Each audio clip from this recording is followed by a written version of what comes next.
네, 인천 부평구갑의 이성만 의원입니다. 장관님, 네. 이번 국정감사 기간 동안 지방자치단체를 돌아봤는데 지방자치단체의 모습이 지금 상당히 불안한 상황입니다.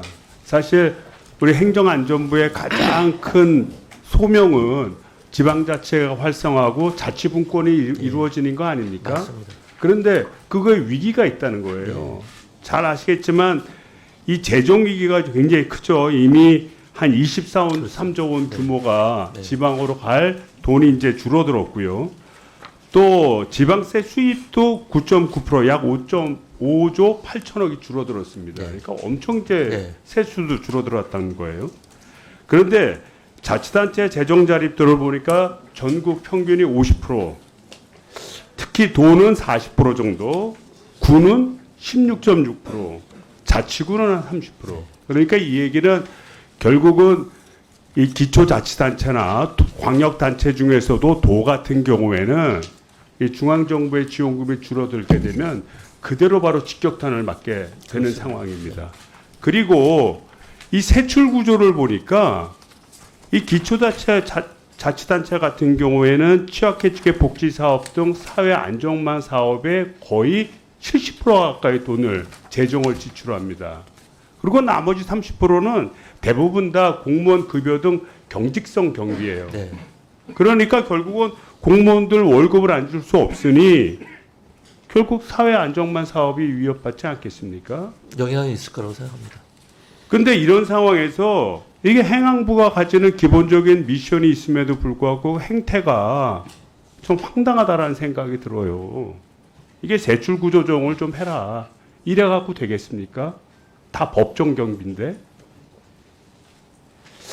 그래서 저는 한번 제안을 드리는데 이거를 뭐 기재부가 채권을 발행해서 지방을 지원하는 방안도 있을 테고, 또 하나는 이 교부금을 정산하는 거를 바로 올해 거를 내년으로 정산하지 말고 2개년이나 3개년으로 해서 지금 있는 세출 구조가 무너지지 않도록 기초자치단체나 이렇게 일정 부분을 주고 그 부분들 또 차년도에 또 줄이고 이런 식의 방법을 좀 써야 되지 않겠냐 이렇게 보여져요.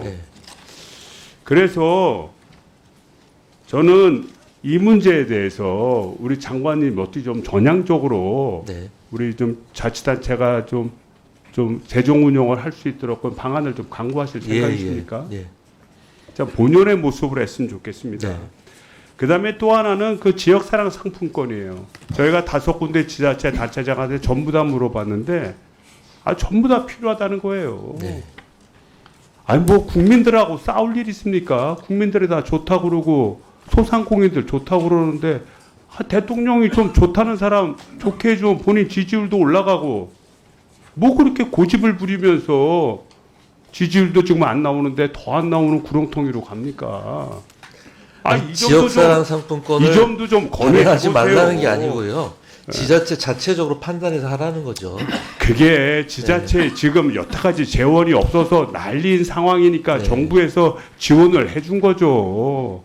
그리고 코로나 위기를 극복하는 과정에서 국가가 지원했고 그런 과정 속에서 탄성이 붙다 보니 정부가 재정 지원을 하지 않으면 실제 운영하는 이미 국민들의 입맛에 맞는 수준에 왔던 것을 다시 되돌려야 되니까 이게 훼손될 수 있다는 거 아니에요.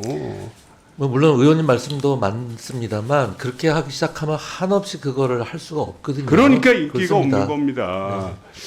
그다음에 이제 마지막으로 각 지자체마다 막 문제가 있어요.